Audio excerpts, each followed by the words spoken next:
Hare Krishna. Can I get the co-host permission, Prabhu, on this ID? Yes, Prabhu.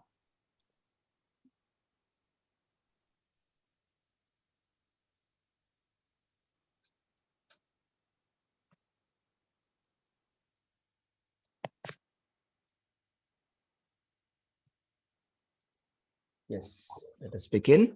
Jagannath Baldev Subhadra Mai ki jai, Nitai Chaitanya ki jai, Parashuram Bhagwan ki jai, Vaman Dev ki jai, Giri Govardhan ki jai, Panchatattva ki jai. Om Ajnanatimirandhasya Jnananjana Shalakaya Chakshurunmilitam Yena Tasmai Shri Gurave Namaha.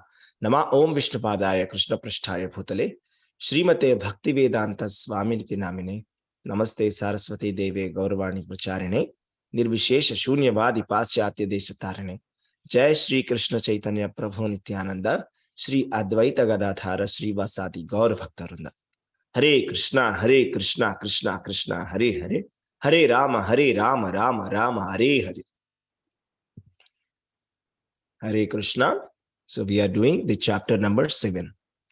The chapter number 7 is giving us very important information about the knowledge of the absolute. See, if we have to love God, first of all, we have to understand who is God. And we have to understand how great he is. Then we will be able to love him.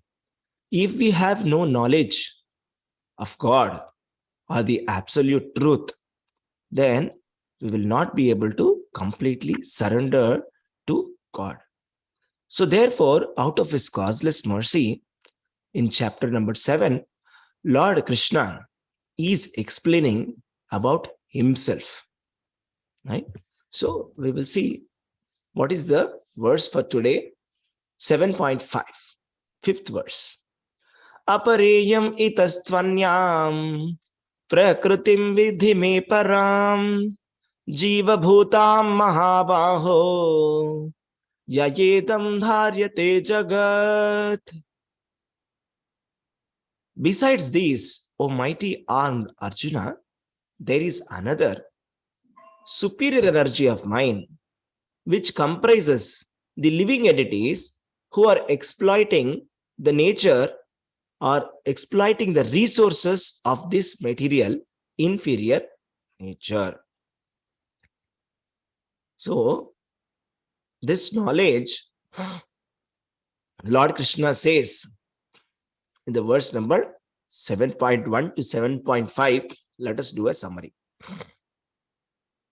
Where Krishna says, Asamshayam samagram mam yatha jnasasi tachruno.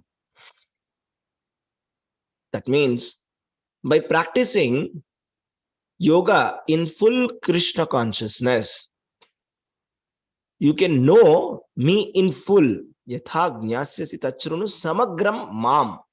Samagram means fully. That means we can understand Krishna completely in this chapter number 7. So what is it that Lord Krishna is saying?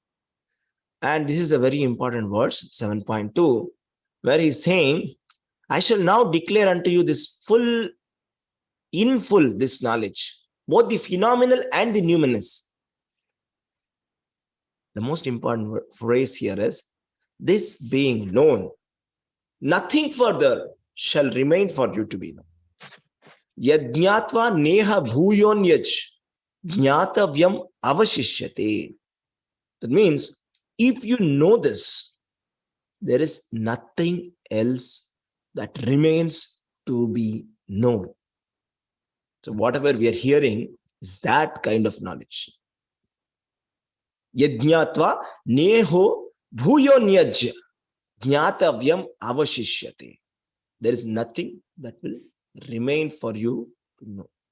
That is the kind of knowledge of the absolute truth that Lord Krishna is saying in the 7.3, 7.4 and 7.5. The next 3 verses are very important. Where he says, out of many thousands among men, one may endeavor for perfection, and of those who have achieved perfection, hardly one knows me in truth. So first of all, there are many, many living entities, out of which human being is a minority, right?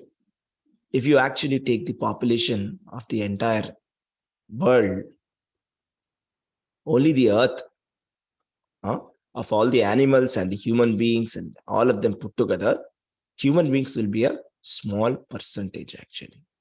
So human beings are itself less, and even among them, out of thousands of such people also, uh, hardly one endeavors for perfection, right? Most of the time, they are engaged in sense gratification. So, and even among those who have achieved perfection also, yatatam api siddhanam kaschin mam veti tatvatah. That means that, even if there is somebody very great saintly people, a common man thinks that, oh, here is a very great saintly personality. So this person knows Krishna. This person knows Krishna, so and so, right? Because he's famous all over the world. That is why this person knows Krishna. That may not be the case, is what Krishna is saying. Because yatatam api siddhanam kaschin mam veti tatpatah. Even if person has achieved perfection also, there is no guarantee that he can understand Krishna. Perfection is also possible, but understand Krishna is not possible. It is very difficult. Because bhaktya mam abhijanati. Bhakti, by devotion only one can understand Krishna. Premanjana churita bhakti vilochanena. That means only if we anoint our eyes with ointment of love, then only we can see Krishna. So by dry mental speculation, nobody can see Krishna. Even if they're siddhas, completely self-realized, doesn't matter. Krishna is saying, kaschin mam veti tatvata. Hardly one knows me. So here is the main point. Bhumirapo nalo vayu khamano buddhirevacha ahamkara iti yamne bhinna prakritir ashtatha.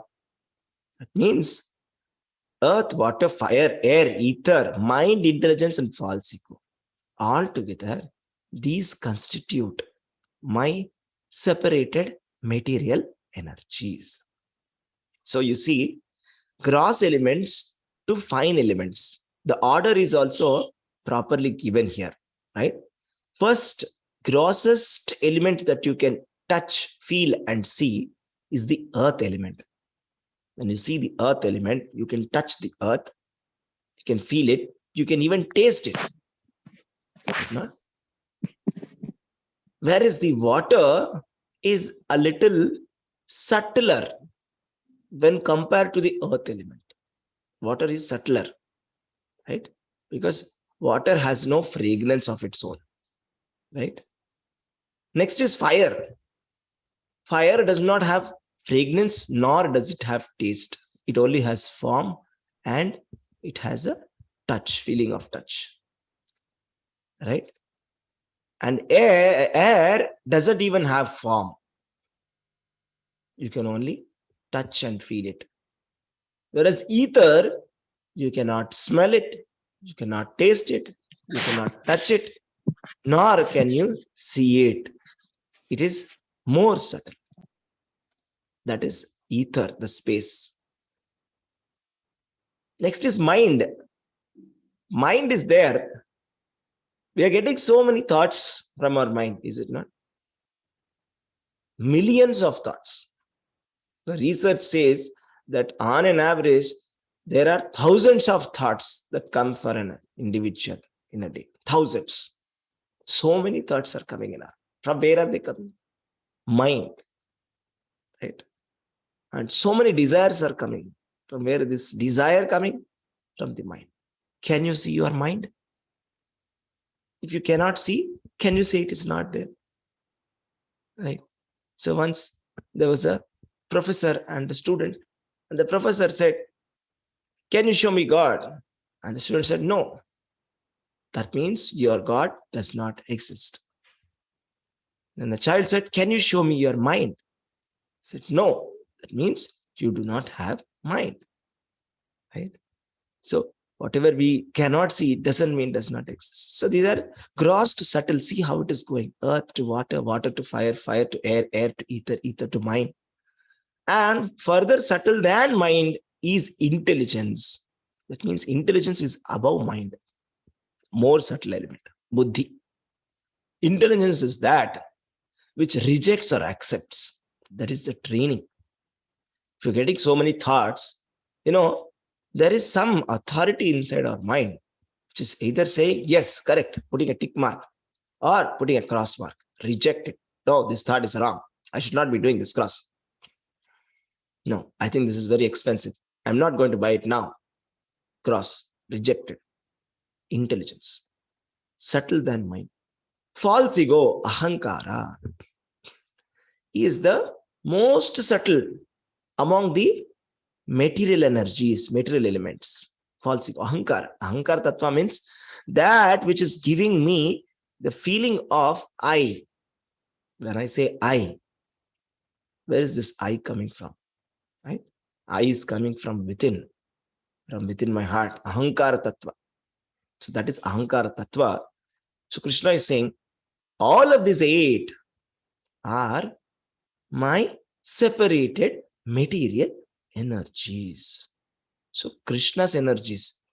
Iti yam me bhinna prakriti rashtada. Bhinna, external, separated material energies. So whatever you are seeing in this material universe, everything is only made up of these 8 elements and nothing else. Living or non-living bodies, the bodies are made up of only these fundamental 8 elements.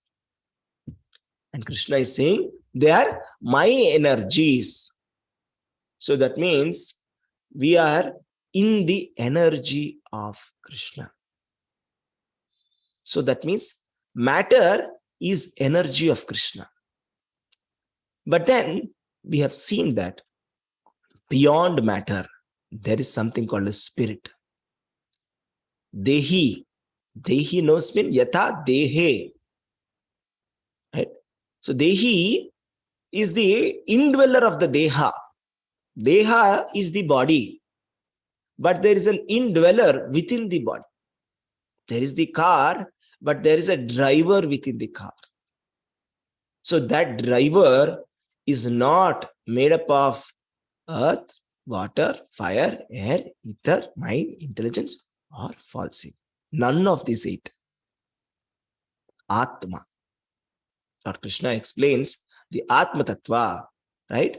This Atma or this spirit, soul, cannot be cut into pieces, cannot be withered by wind, cannot be wet by water, cannot be, cut by an weapon, nor it can be burnt by fire. Right? So that is eternal, present everywhere. Right? It was always there before, it will be there afterwards also. In the past also, it was there, future also. That is our actual nature.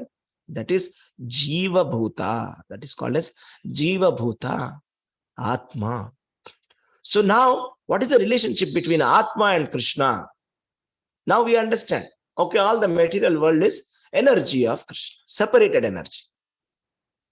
Okay, what about the spirit soul? That is this verse. Besides these, apareyam, itastu anyam, prakritim vidhi me param. So beyond this material energy, in the previous verse, we saw what was the material energy. Beyond the material energy is the spiritual energy. Jiva Bhutam Mahabahu, Jiva Bhuta, comprising of the living entities. Yayedam dharyate jagat. And what is this living entities doing? Living entities is exploiting the resources of this material inferior nature. The jivas are exploiting the matter. So just like how the human beings are exploiting the nature. So, for example, we are mining the earth for coal, for gold, for petroleum, right? And we are generating electricity from natural resources. So that means we are exploiting the resources of this matter. Jayedam dharyate jagat. Is it not? So the human beings are using all these raw materials to produce so many tools, so many houses. We are building houses, right? So just like that, even animals are also doing the same thing. Animals also are building their nests. We are building skyscraper apartments. Animals are building nests. Where is the difference? There's not much difference actually, right? They are building in their capacity, in the intelligence that Krishna has given them. They are building a small nest or inside a cave or a burrow, or they will dig something and stay there, right? So with their capacity, they are building their houses. That means they are also exploiting the resources of this material nature, right? We are also eating food, right? So if you go to the supermarket, you will see so many kinds of processed foods, right? Different kinds of foods. And we are eating vegetables and so many other different kinds of things. Are we manufacturing this food? I mean, the raw material for the manufactured food also is coming from the material nature. So we are not manufacturing it. Even the screws also that we are manufacturing, the raw material is required. That is the steel, iron from the ore that has to be taken. So we are not creating anything from ourselves. Even if we create also, that is also from the material nature only. Because when we say we, I'm talking about the body, right? So life comes from life. And matter also comes from life, right? Just like a lemon tree gives two lemons, right? And, for example, we are sweating and there is so much of sweat that is coming out, right? So similarly, the Supreme Personality of Godhead also, he is producing matter out of his body, right? So now the main point that we have to understand is the difference between the matter and the spirit. The previous verse, Krishna said that the matter is the external separated energy of himself. Okay, then what is spirit soul? It is superior to the matter. That we have to understand. In the present day civilization, we are giving importance to things over people. We should give importance to people over things, right? Because see, in this verse only Krishna is saying that this is superior nature. Jiva Bhuta, living entities are superior nature. Another way to understand this is very simple. Who is more important? In a house, is it the house that is more important or the people who are staying in the house that is important? If there is a big cyclone or a tornado that is coming and there is a rescue team that comes, whom will they try to protect? Will they try to protect the house or the people inside? When there is fire also, tell me, whom will you try to protect? People or the house? People, right? People are more important than the house. Similarly, spirit soul is more important than the body. If we save the body and if we are not able to save the soul, then that is operation successful, patient dead kind of a scenario. Okay? So this is what we have to understand, that we are spirit soul. Aham Brahmasmi. Aham Brahmasmi means I am Brahman. right? What Brahman? Right? That is Vijnana Brahman, not Ananda Brahman. Vijnana Brahman is spirit soul. Ananda Brahman is Krishna, Parabrahman, that is God. This we must know. Everything is Brahman. Sarvan khalu idam Brahman. Everything is Brahman only. Even material nature is also Brahman. Everything that comes from Brahman is Brahman. But that doesn't mean that I am Krishna. This much we have to understand. Right? This is very easy to understand. It's not difficult. There are two natures. One is the inferior material nature. Another is the superior spiritual nature. Our nature is not to become subordinate to this inferior nature. At the moment, it has become inverted. It's like head on the toes, toes on the head. Ulta. This material nature is that's why ulta. It's like a hanging tree, ulta, because it's got inverted. We are under the control of the material nature. We are under the control of Maya. Nobody can say that I am independent. Are we really independent? We are 100% dependent on the laws of material nature. If we touch the fire, our hand will burn.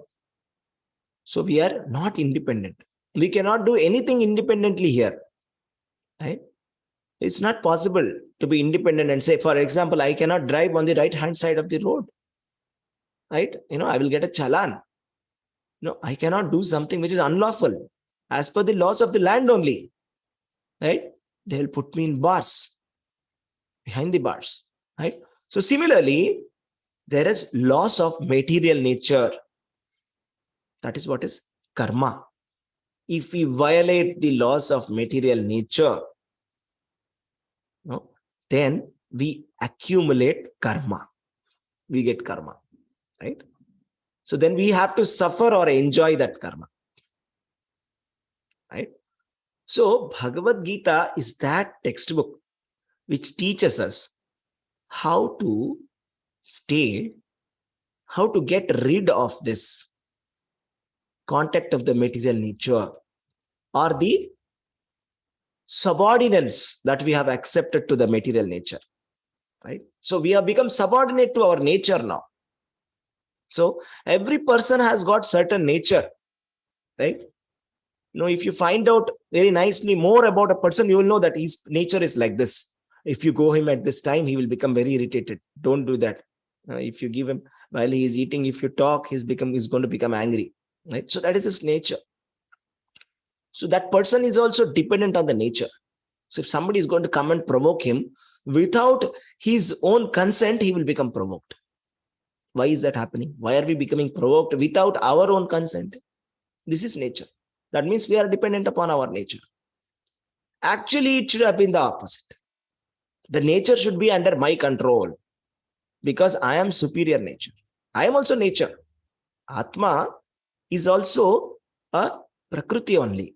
That is a different kind of prakriti. It is called tatastha shakti. Tatastha. It means it is better than the inferior material nature. This much we have to understand. The living entities are better than the matter. And they are part and parcel of God. Mamaivamsho jiva bhuta jiva loka sanatanaha. Eternal, part and parcel of God. Part and parcel of Krishna. So now, then what is our duty? Is our duty to accumulate some matter, pieces of metals, some gold coins? That gold coins is actually a piece of metal. Is it not? It is some matter. So that is why Bhagavad Gita says, a yogi who is in advanced state, he sees iron and gold as same. Samalostrashta kanchana. Even iron and gold, actually they are the same. Think about it. They are both material nature. Gold coins or iron coins. How does it matter for you? Gold or iron? Will you eat it? Right? As a living entity who is going to leave this body and going to another body, whether it is gold or iron, how does it matter? It is actually the same. And what is money? It is nothing but paper notes. It is just paper, just like how children play with some paper. It is just a paper. We have created a value inside our mind. that, oh, this is gold. Oh, this is 2000 rupees note. Oh, it's going to be 10. Be careful. Right? So, but originally it is just a piece of paper. So we should not become subordinate to matter, right? To some gold coins and so pieces of paper. We are more than that. Right? We are more than money. That we have to understand. We are the soul, Atma, and our potential is much more. Right? If our potential is 100%, we are at 0.0001%. We are not achieving the full potential of human form of life. We have to achieve the full potential of human form of life. We have to understand our true nature. Then we will become 100% blissful.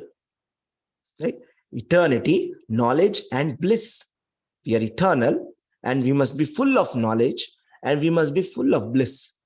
But if we continue to serve this nature and accept the subordination of the material nature, then we will not be happy. We will never be happy. We cannot be happy.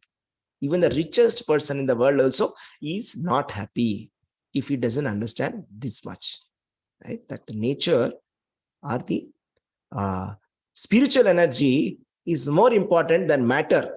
That means spirituality is more important than material kind of activity. So spiritual activity is first, material activity is second. But people have inverted it, right? So it's just like, I will eat my food, I will sleep. That is more important. But if I don't have time for puja, I don't have time for chanting, that's okay. That is not important. Let me go to my office. That is more important. So we have inverted this. We are thinking that we are the matter. And we've forgotten our spiritual nature. And Bhagavad Gita is awakening our spiritual nature. So this is the summary of this verse number 7.5. Hare Krishna. If you have any questions, you can ask. Hare Krishna. Hare Krishna, Prabhuji. Hare Krishna, Prabhuji. I have a